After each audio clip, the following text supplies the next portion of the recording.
Okay, hello and welcome everyone. Welcome to JFD Traders Tea Time with me, Darius and Anucauskas. Today's the 12th of August 2019, so welcome everyone.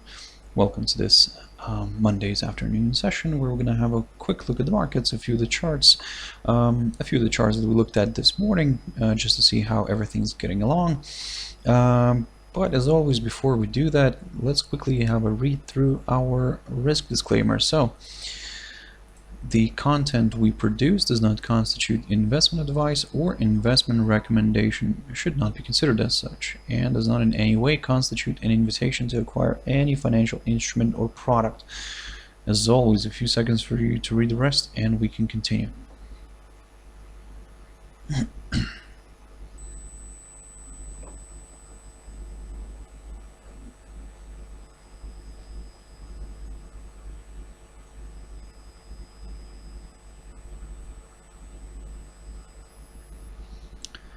Okay, so also just a very quick mention of our JFD YouTube channel here to which you can always subscribe to in order not to miss any of our upcoming videos, and of course our JFD bank website, but specifically our JFD research page, where you can go in and have a look at different analysis that we do on a daily basis, and I believe you can find a lot of useful stuff here. But for now, let's jump into the charts. Now the first one I want to touch on here is the Nasdaq100. Now I looked at Nasdaq last week, and especially specifically on Friday in my traders tea time, and basically what I was saying that continue observing this potential rising wedge formation. So as you can see, the index kind of still overall continues to climb higher even after last week's strong sell-off, where on Monday we saw the index sliding lower here and dropping below the 200 EMA here on the 4-hour chart. It found good support near the this upside support line near the taken from the low of the 26th of December, and from which it kind of rebounded and pushed back to the upside. So looking at this right now, and by the way, looking at the cash index right now, we can see that the index is now back around the 7,600 level, just fractionally above it. So we're going to keep a close eye on it, because in a way, in order to consider at least slightly lower levels in the short run, we need to see a drop not only below this area here, roughly between the 7,595 and the 7,605, but also ideally maybe just for that extra confirmation, a drop below the 200 EMA here on the 4-hour chart could in a way do the trick here for the bears, as we could see the index sliding a little bit lower. That said, until kind of as long as this line, as long as this upside line remains intact, we will kind of overall remain positive. But if this line starts to, if we see some cracks in this line, and then yep, a further slide of course could increase the chances for a retest of the last week's lows near the 7,356 zone. But this is where it could become a little bit more interesting for more sellers, as a break below this level here would confirm a forthcoming lower low, and we could see this one sliding further down. But then again, in order to get to all this, we need a few strong breaks here. So initially, like I said, keep your eyes on the 7,600 level. This is where the index is currently balancing around. If this area here continues to hold, continues to support the price, a nice rebound could be possible here, and we could see this one climbing back up here. Now, the only thing is that be very careful here, because ideally maybe what we could look at here is if we see a push above this little level here, the 7,726-25 zone. This is when we could start considering higher levels again. We could maybe aim for the 7,770 zone, a break of which could open the path towards this upper side of the rising wedge formation. So again, for now, this is just an idea.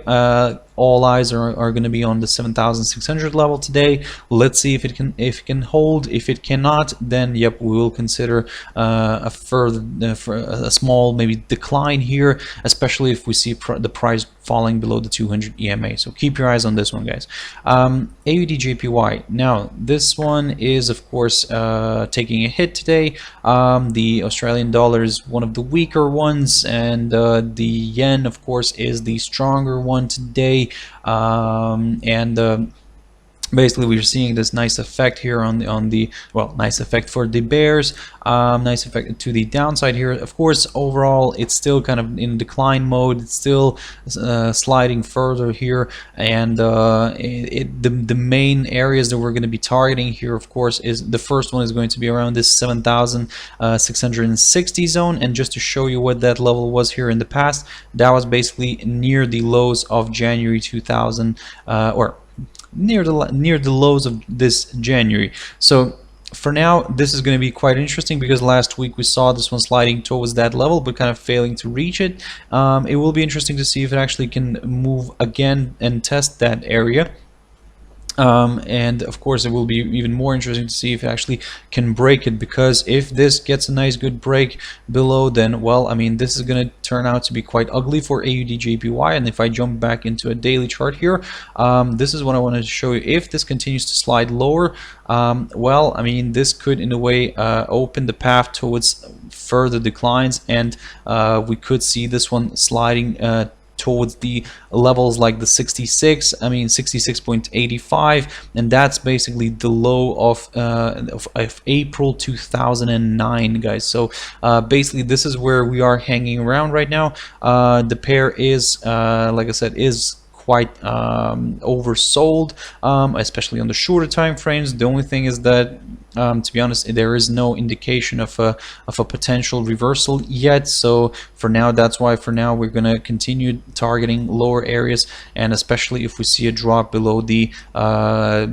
January lows, near the 70.66 zone. So keep your eyes on this area, approximately around this, and then, like I said, we'll take it from there. But for now, again, given the risk-off environment right now in the equity markets as well, so it is kind of this is where AUDJPY comes in with its selling. So because we have the increased yen buying, and of course commodity linked currencies like AUD, NZD, they tend to get a hit when the markets are not doing well. So for now, guys, for now, keep your eyes on this. I mean, like I said, it is looking more to the downside unless this starts reversing sharply back up here. The only thing is that we're still going to be very careful, because overall it's still trading below this downside resistance line. So in a way, even if it, let's say, travels back up here, back above, let's say, the 71.65 level here, yep, we will kind of aim for slightly higher levels, but still this move higher could be classed as a temporary correction before another leg of selling. So that's why be very careful with the upside. GBPCHF, I talked about this one this morning, and we were still trading around here near the 1.1697 zone, 95, something like that. And what I was saying, that even if we see a nice push higher here today, this could be classed as a temporary correction, because, like I said, the pound is still on the weaker side, and of course we do have the increased demand for safe haven currencies like the Swiss franc and the Japanese yen. So that's why, I mean, you can see that it traveled higher, it made a nice move here, and this is what I was talking about. It may get held here near this pivot, near the 1.1745 zone, approximately around there. But as you can see, it kind of held it nicely. The bulls failed to push it further. They did try to do their best, let's put it that way, but as you can see, the bears are trying to take control again. Let's see if they can actually if they can take control again, because overall, of course, we are more negative than positive on this pair. especially in the short run. But again, for now, like I said, all eyes are on some of these levels. If this pair remains, let's put it this way: if this pair remains trading below the 1.1793 zone, then yep, we will consider further declines. If we get a nice good push above this, then in a way there could be a chance for a bit of a correction here, moving higher, maybe initially targeting the 1.1950, and then we'll take it from there, see what he wants to do after, because for now, like I said, for now it is a bit of a tricky one. It is getting held here by today's pivot. Certainly this increases the chances for a slide back down again, so that's why, guys, for now, keep your eyes on some of these levels. Be very careful. For those who are more on the cautious side, what you could do is just wait for a drop below the today's lows near the 1.1670 zone, approximately around there. If we see a drop below this, this would confirm a forthcoming lower low, and we could target further declines. But for now, again, like I said, be very careful here. Watch some of these levels, and let's see how this is going to play out further. Now then, jumping into euro dollar very quickly here. Now, this is a bit of a roller coaster today, and initially, and this is what I was saying this morning, basically. I was talking about this one,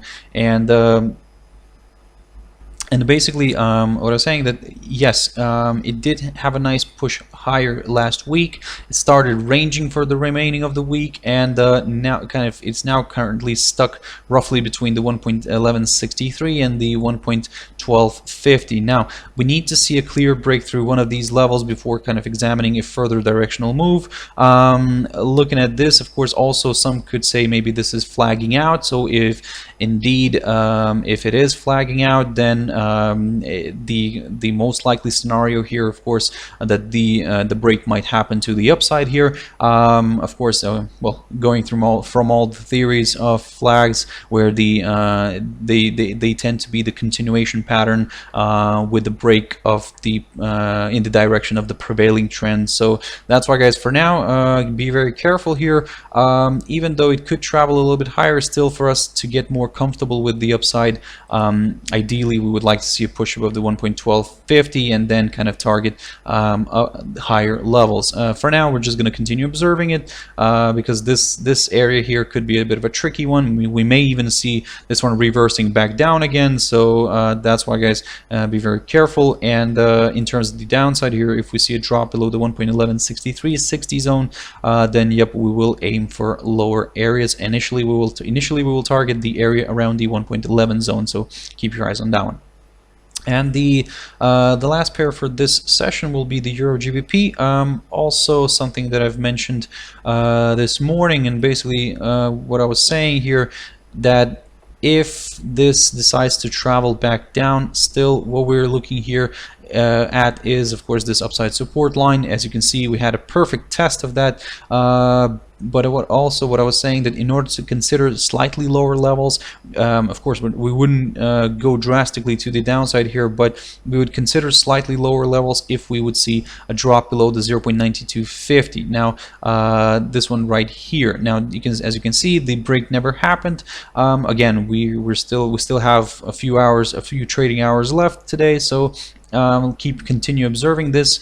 If this continues to hold, if this upside line continues to hold, there could be a possibility of seeing this one pushing back up here. But right now, what we're going to do here is we're going to target some of these levels right here. So the 0.932425 zone. If we see a nice good push above this, then we will aim for the 0.94 zone or even higher. But for now, like I said, keep your eyes on this upside line and on this level near the 0.9250. A drop below the 0.9250 could lead this one towards slightly lower areas. Again, like I said, it's a very interesting pair, but at the same time very tricky. And also, what I've mentioned this morning is to keep an eye on the weekly chart as well, because basically if this travels above the 0.9093 level again, or the one that I've just mentioned right now, the 0.9324, 25, then yep, we will consider a possible move higher. And one of the nice targets to watch here above is of course this 0.98 level, and this is basically the highest point of 2018. So, oh sorry, 2008. So keep an eye on this one. Very good, attractive level, but again, we would need to see a stronger push to the upside here, pushing above the these highs near the 0.93 level, and then yep, we will consider maybe that level again, the 0.98 zone. But given the fact that we are even quite overstretched here on the weekly chart, so ideally it would be great to see maybe a bit of correction here to the downside. But again, we talked about those corrections here as well a few weeks ago, so that as you can see, it can just continue to accelerate further north. So that's why, guys, be very careful and keep an eye on some of these levels that I've just mentioned to you. So basically on the upside, keep an eye on the 0.93 24 25 area, and on the downside the 0.9250. so keep your eyes on those. Okay guys, I hope you found it useful. Thank you very much for sticking around and watching it till the end. If you want to join me tomorrow morning, as always, at my Traders Espresso, that's 6 o'clock GMT. For now, I hope you have a beautiful evening, and I'll see you later. Bye bye.